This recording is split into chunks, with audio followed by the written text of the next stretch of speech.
سلام دوستان عزیز، امروز راجع به اتو سیتلر و یه مشکلی که به تازگی برای خود من پیش اومده بود میخوام براتون بگم. اتو سیتلر تو لیتر مخزن‌های مختلف از 1.5 تا 20 لیترش هست.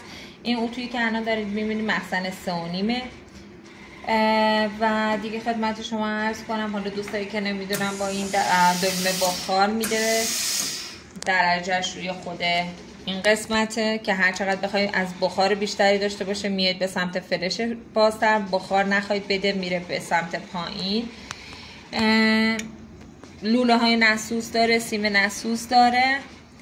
برای فعال کردنش قبل از اینکه الان این اتو روشنه، قبل از اینکه روشن باشه هر روز باید این پیچ باز بشه، آبش اندازه گیری بشه که خودش یه حالت المان چیز داره که حالا مال ما کلن عددا رفته، نشانه این شکلی زدیم.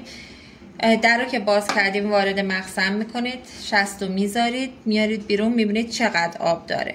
توی این اتو بستگی شما تا 2.5 لیتر میتونید اتودون رو آب کنید، مخزنهای 3.5 ولی بیشتر از 2.5 آب نکنید و تا همون 2.5 هم ببینید چقدر مصرف روزانه‌تونه. یه روز تست کنید ببینید اگر بر فرض مثال 1.5 لیتر هم براتون اوکیه، تا همون 1.5 لیتر آبش کنید. اشتباهی که ما می کردیم 2.5 لیتر هر روز آب می شد و به مرور زمان باعث شد که این قطعه بسوزه و این قطعه وقتی که می سوزه هلوشه 1.5 میلیون هزینه براتون در بر داره.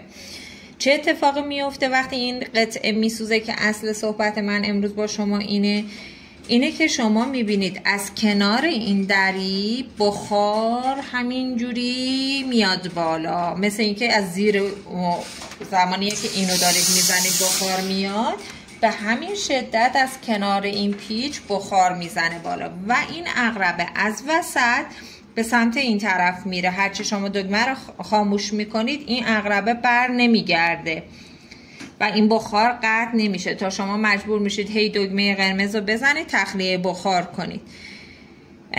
اولین شکی که برامون ایجاد میشه که واشر زیر این دری خرابه. واشر رو عوض کردیم دیدیم خراب نیست.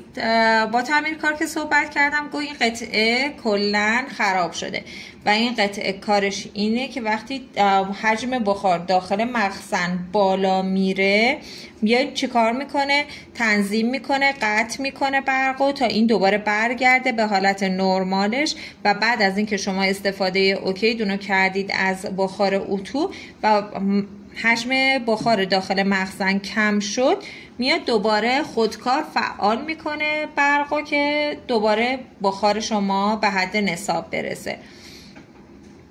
یکی از دوستان کاری که کرده بود اومده بود داده بود اتو رو به شخصی که کارش تعمیرات این اتوهای مخزندار نبوده و تعمیر لوازم خونگی بوده. اون بنده خدا هم نمیدونسته که چه اتفاقی توی این سیستم این اتو هست.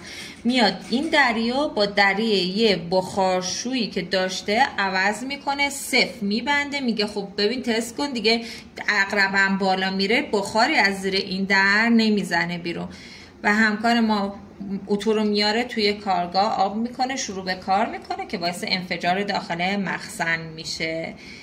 چیزی که هست زیر دریای استاندارد این اتوها یه فنره که این فنر وقتی که این قطعه خراب باشه کمک میکنه مخزن نترکه.